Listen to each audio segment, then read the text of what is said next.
Welcome back to Still a Part of Us. We are just once again meeting up with Elizabeth here, and she just told us her beautiful story of the birth of her son, Lael.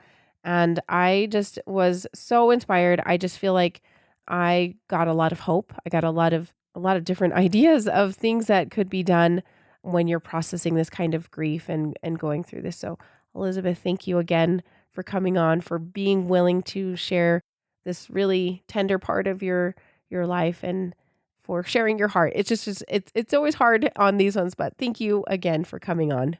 Absolutely. Thank you. To get started, can you tell everybody at the time of this recording, when was Lael born and what happened to him and what did he pass away from? He was born almost a year ago on August the 16th, and he passed away from a placental abruption that was caused from a subchorionic hemorrhage. Yeah.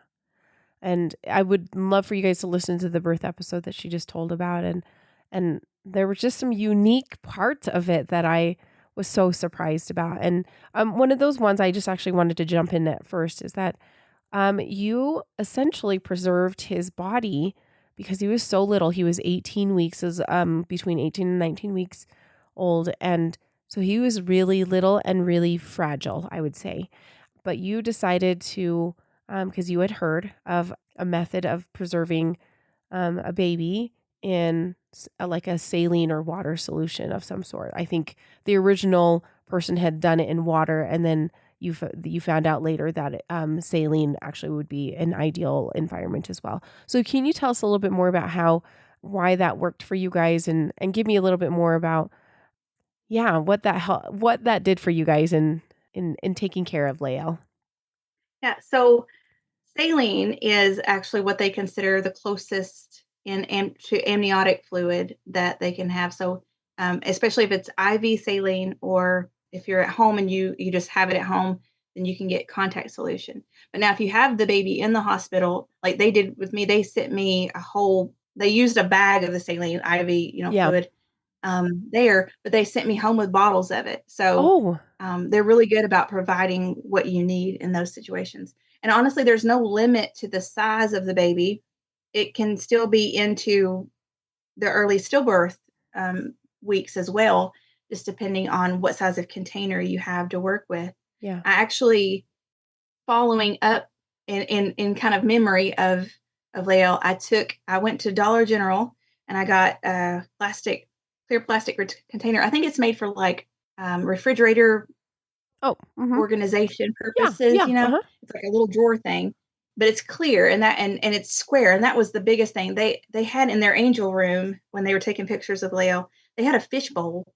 That was very awkward to try and stick your hand down in this fish bowl. It just didn't work really well. And so I was Yeah. like, yeah, I'm gonna buy you something different. So I actually took them pictures that I had taken of Leo, and I was like, look, this is the type of stuff that you have the opportunity to give to the parents. Another family, yeah. And so I gave them that container.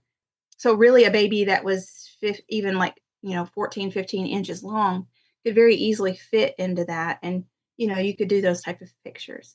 Yeah. But That's but cool. it works really well for the earlier weeks, like what he was. And then even earlier, as long as you have a baby to hold, you can use the saline. And there's actually, and I don't have that particular website with me right now, but there's a place online that is specifically, they have vials that are sized according to the weeks of Oh, the loss that you uh-huh. can get. And you can actually put the baby in that with saline, and some actually choose to bury theirs in that In the way, in saline, their thing. okay. It's different for everybody. We Yes. didn't. We just chose to keep him in it while we were having our time with him. Then we took him out for burial. Yeah. But everybody's different on how they want to preserve them and do, and it's a beautiful way to do it.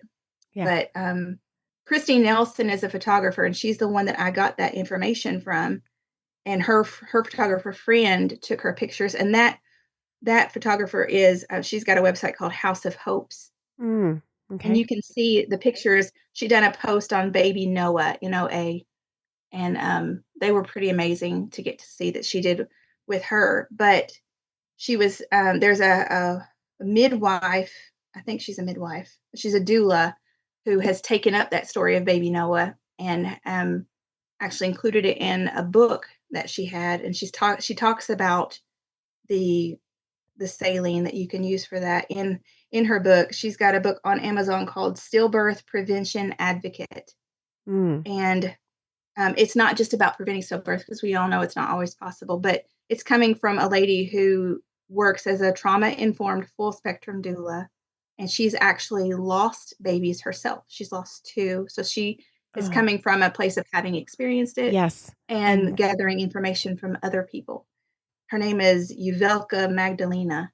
wow. And so I think her book would be a really good help for anybody that not only that's gone through it, but that would like to be able to be a blessing and a help to other people that may be Yeah, going through it. I do plan on buying one of the books myself. So that's awesome. anyway, so it's a good resource. Yeah, I think that was the idea is just like I was like, "Oh, that's something you can do that makes complete sense."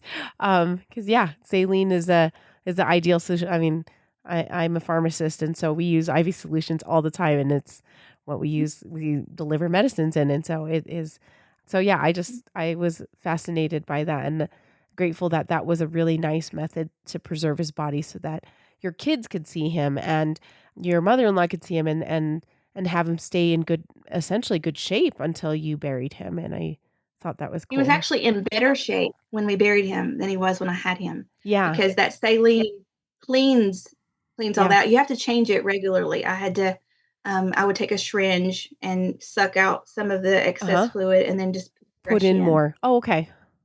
That depends on how long you plan on keeping them, on how Yeah, much you would want to do that.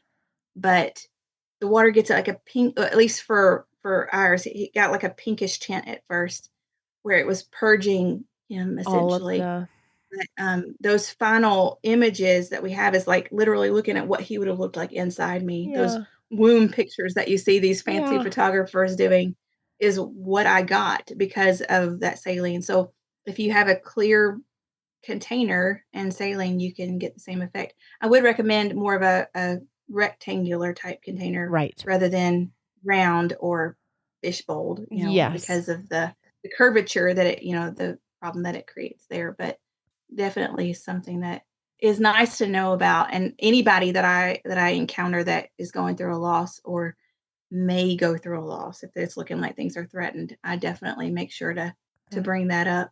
yeah. What a good just a great idea, and that's why I was like, "Oh, we definitely need to talk about this as an option." So, I know that, it's been a year almost a year since you lost Lael. I am wondering how that year has looked for you. And I know that you have had many losses before, a number of miscarriages, ectopic pregnancies, and sometimes a little bit. I mean, kind of a little later, first trimester loss. And I'm wondering, how has your grief processing been with Lael, even after all these losses? Has it been different than those previous miscarriages and ectopic pregnancies? Yeah, it was different for him. I don't think any less of the other babies that I've Mhm. lost, but they were literally in most of them were only in my life for, a couple of days. It felt like, I would find out I Yeah. was pregnant and just start to get excited and then lose it. So, but him, I got to build hopes and dreams on. I'd already Yeah. got out all of the baby boy clothes and started going through and separating sizes and um, already attached to a name. And I'd felt like maybe a thump and a bump from him movement wise, but because of my placenta, Yeah. I, I didn't get to feel a lot. And that haunts me a little bit, but anyway, it is what it is, but I felt a greater loss with him all the way around than I did any of the rest of mine. And even though he was only 2 pounds or 2.4 ounces, he impacted my life like 2.4 pounds worth of, you know, Yeah. emotion that just come crushing down on me. He was, I, I gain strength in knowing that I'll meet him again. And in that, it's wonderful and good to think, but there's still the part of me that there's a hole that I Yeah. should have an infant right now. I Yeah. should I mean, he wouldn't be born. We wouldn't be fixing to celebrate his first birthday, but I mean, he would be several months old at this point. Yeah. And so every time I've had friends who got pregnant either during the last part, during my pregnancy or right after I lost him, Uh-huh. and they're having babies now. And I think I should have had a baby. Like, I should be in the nursing room with them at church. And so those type of things are hard, but they're things that you just learn to deal with. Yeah. You just have to remind yourself that there's a purpose and there's a plan, and at the very least, he doesn't have to experience the heartache and the pain of this world like the rest of my kids. Yeah. So there are bright sides to look at, but But anyway, also so but yeah, it was also definitely different. yeah, I was gonna say, but still a hole, like you said. Yeah. It feels like somebody's missing physically here. That's one thing Mhm. I always felt was so weird because I was like, we're missing somebody. We're not, but we are, like so I understand where you're coming from. It's just there's a hole and you feel like you Yeah, I should find be nursing. myself people will ask, "How many kids do you have?" Or Oh, they'll be like, "Oh, you have 6 kids." And I'll find myself wanting to correct them and be like, "No, I've got 7." Like, and I've never done that with the other miscarriages. yeah, I've always separated them, and I say I have 6 kids and so many angels. yeah, But with him, there was never that separation. It was like, "No, yeah. he's one of my kids." And so I catch myself usually because most people don't know, and I can't expect them to or get upset because they don't Mhm. acknowledge his existence. But it does feel different. I want to say, no, I've got 7. Yeah. And we refer to him all the time here, by Yeah. name, and he's a part of our day to day conversation. So definitely different in that regard. Yeah. It sounds like you guys do talk about him. Is that something you guys purposely try to do with your kids? Is kind of bring him up in conversation? Because I know that some people worry about their kids being forgotten. Does that make sense? Or like just okay, that was a thing, and we're done now with it. So, have you guys tried hard to talk about him? Don't really have to try hard. They Mm, naturally bring him up. It's not that we do it, like, every single day, but definitely in a regular way, and it was really funny not funny, but precious, I guess, would be a better right after I lost him, I had a ectopic, and so yeah. I was going through the recovery from that ectopic just following that loss, and then during that time, I had to move my family in with my grandparents, Oh, because they had been staying in Missouri with my uncle, but they have a house here, and this is where they live, and so they were trying to finalize some things to get the house on the market and stuff, and they couldn't live alone. They couldn't be there alone, but nobody else.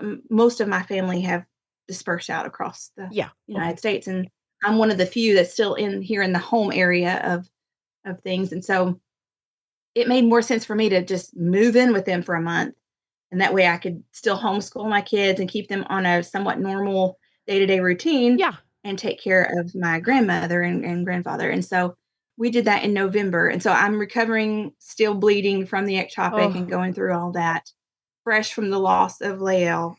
And we got that whole entire month of November. They left with my mother for the month of December, on Thanksgiving. Like, all the family came in for yeah. that. And that was actually the last time that I would see my grandmother. She passed away in December, and she Oh, was not the one we were expecting to pass away. It oh, was my grandfather. yeah. My grandfather had been given 6 months to a year based on his Parkinson's symptoms. So when I said goodbye to them at November, I was expecting that it was my last hug from him, my last goodbye to him. Yeah. And so my grandmother ended up just getting sick in January, and she passed away right before their anniversary, actually. Oh, And my kids automatically, like, they hear that Ducey, that's what we called her, Ducey has passed away, and automatically they're thinking, "Oh, she's holding Lael." oh, And I thought, yeah, like, she's the first of our family members God. um, Yeah. that got to, like, hold him and cradle him. My grandfather, on the other side had passed away before her, um, they didn't, even though, I believe he's in heaven too, it is something about women and babies. You Yes. don't, we Yeah. didn't really think of that with him so much, but then like, she was such a storyteller, and I have pictures of her with my little girls, and they would just be all over her. They just loved her to death. And so to think that she's up there Yeah. and all of those little babies, is, and that's it, automatically where their mind went was, she's got the baby, she's holding the baby. And so it was really precious. But on the daily, because I think one of the pictures that I sent you to post was one that my little girl had drawn, and she brought it to me, and it was her and me, and we looked like pigs or some kind of very funny little things. But she's got all these little things in the sky, and she told me, she said, "Mama, that's me and you, and that's all of our babies that's in heaven waiting Oh. for us." And she pointed to the one that was Lael, and and then we had a we had a lady who in our church who drew the other picture that I sent you of the she depicted, at this time I hadn't had the last two losses, but from Lael on back, she has a baby in my hand for each one of the babies that I've lost, Oh. giving them back to Jesus. And he's the biggest one, and that's shown there in the picture. But she made sure, she asked my husband and made sure that she got the right number so that she Uh-huh. could have them all represented Oh, in the picture. man. And so they have that. And so little things like that, and just knowing that we can talk about him and nobody's like, "Who is that again?" Or whatever. It's just, it helps me, you Yeah. know. 'Cause Anyway. it makes yeah, when they talk about it, it makes him feel more part of the family, like you said. Like, you're like, "I'm gonna count him Mhm. as a number 7 regardless." Yes. Yeah. Yeah. Tell me some of the things that were helpful that people said and did, to help you guys through that time. Because it sounds like despite the I mean, like, you guys had a lot going on after that, right? You had the ectopic right after, you were moving. Were there any things that people did? Because those are those first early months that are just so hard. Were there things that people did that really you wanna give them a shout out and just tell them thank you? And The and biggest also was, just I also think of just, like, so others know what that they could do, on the off chance that they wanted to help somebody. the biggest one, I think, is just acknowledging the fact that you've had a baby. It doesn't matter that that baby is passed, and it doesn't matter what gestation. It doesn't matter whether they go Yeah, full term or they don't. They've still experienced yeah, a baby and a birth. and a Your birth. body goes through all of the same things that it goes through in a regular birth. So our church does, we do meals for ladies when they've had a baby. And Mm, so for like that first week, each lady will take a day and they'll bring a yeah, hot meal or yeah, something. And they did that for me with him too, just bringing meals by.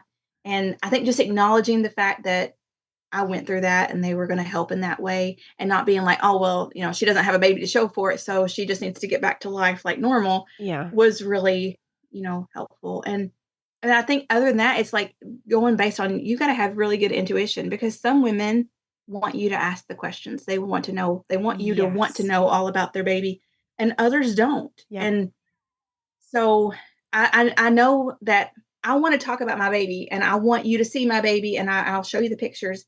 But I don't want you to, like, I don't want to grieve in front of you. So I have a very unique balance there that may be hard for some people. But usually it'll be somebody who's either very open and very just, baby me, rub my back, tell me you love me, tell me you're there for me, ask me all the questions, whatever. And then you'll have those that's like, just, be the quiet friend that's just there and says, if you need me, I'm here. If you don't want me, I'm not here. yeah, Like, whatever you need, I want to be. And that's the biggest thing, is like, just let them know that whatever they need, that's what you need to be. yeah. Is really, really helpful. Yeah, I love that option of what you just said. These are the expectations that there's no expectations. Whatever your expectations are, then I can help fulfill those. And just putting it out cuz some people do feel I'm sure this has happened to you where you end up you end up doing more of the comforting of other people than yeah, they don't end up being what you need at that time.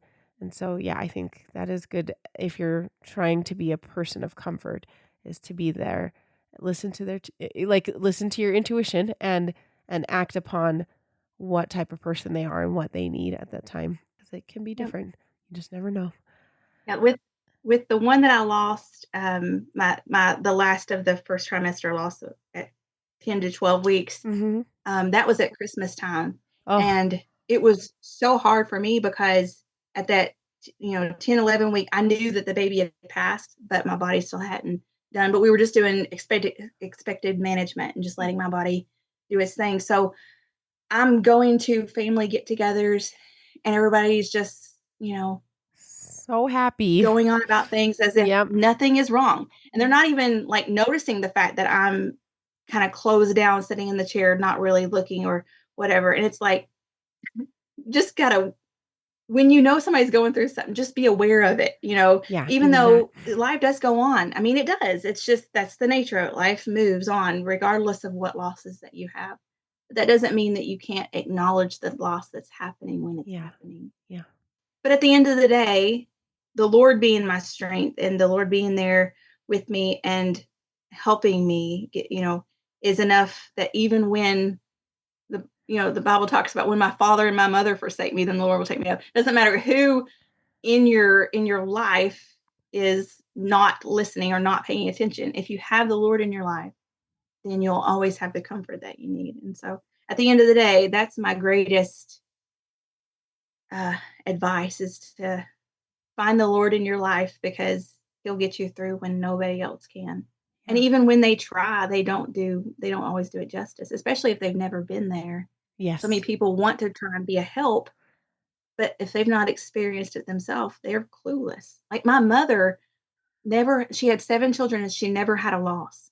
Oh, And okay. but all 3 of her I have had the most, but it was really strange because when I lost Lael, my I have 2 younger sisters and then 4 younger brothers, and Mhm. both of my younger sisters lost a kid, lost a baby, had an early miscarriage, and then my sister-in-law lost one. So 4 losses within just Wow. like, just a R few weeks. Yeah. So she's had 2 all 3 of her daughters have experienced loss, but she hasn't. And I know because I've seen it on her, like this she wants to be able to comfort, but there's a limitation there because she never experienced it. And I don't hold that against her. I mean, No, no. you can't know unless you've been there. That's Yeah. just how it is, And you don't wanna wish that on Um, anybody. no, no, It's no, right. yeah. So, I like how you and that's one of the things that I wanna make a note of in your birth episode, even in our interview there, and also just what you said is that you really you rely a lot on God, and I think there's some beautiful hope there and faith that can help you through. Have you seen that be something that your is that it sounds like it's a pretty typical thing for your family to be Yes. religious, be relying I on God. Yes, I grew up in church. My grandfather was a pastor and was my pastor for many years until he retired, Uh-huh. and then our current pastor took over, and that was about 10 years ago, going on 10 years ago now. But my dad is a pastor out in Oklahoma City, and so I grew up in. But it's that's the thing. I grew up in church and in all that and knowing about God. But it's not about being in church. Yeah. There's a lot of Yep. people that go to church Yep. that still don't have any hope. They still crumble and break down and lose all sense of any kind of comfort or peace when they go through something. So it just really goes to show that it's not about the fact that you go to church or the fact that you're religious or whatever. It's that you have a personal relationship with the Lord. Yeah. And um, so growing up, I had all that. I went through the motions, but as a teenager is when I put my faith and trust in Him, and that started a whole more personal level experience with God. And then He's used these different losses and all this to grow my faith, and I got to a point where at first going through those early losses, all of them, I would try to fix things myself, and I would, Huh. okay, I'm having infertility issues. I need to go try to take this and do this, and time this and all that kind of stuff. And I finally had to come to terms with, I'm not the one in control. It's not me, it's God. And then when I finally I've been praying and praying, and the Lord done some things in our marriage, and then I got pregnant, and I was so incredibly happy and excited, and everything was going good, and then that was my ectopic Yeah. that I ended up losing my tube, and so I'm like, "Okay," but whereas before I would have reacted with a, "I need to fix, I need to do, I need to," I was just like, "Okay, it is what it is. The Lord knows best." And that was a turning point in where my faith was. I was no longer trusting in what I could do, but what He was going to do and what He knew was best for me. And then, literally 2.5 weeks after I had my surgery to remove my tube, um, my next child was on the way. That was not planned, but it is what it is. Yeah. He come right on the cusp of that whole episode, and he was a beautiful miracle. And as I said in the other episode, he was the one that come out a double footling breech. But I feel like that ectopic was the Lord saying, "Do you really trust me? Yeah. I'm really going to test it this time," and He did. Yeah. But because of that, that was like the turning point as far as really trusting that He knows best. Not that I've always been perfect, or that the rest of them have just been like, "Ah, piece of cake." But I know where my trust is, Yeah. and I've experienced enough with the Lord to know that He knows best, even when I don't understand, and even when I'm reeling in pain. I know that He knows what it's like to lose a son, Yeah. you know, Yeah. and I know that He knows what it's like to. I mean, it says that He was tempted in all points. He experienced everything that we experience, so He knows the pain that we feel, and Yeah. He's a very present help in trouble, Yeah. and I'm thankful for that. That's beautiful. And I am grateful that you have been willing to share your hope and your belief with us and with our audience. Elizabeth, thank you so much for sharing about Lael and about your family and how, yeah, I just feel hopeful for you guys and hopeful because, yeah, Lael's close by, I'm sure, and waiting upon you. And so thank you again for sharing that with us today. I'm thankful that you let me be on here.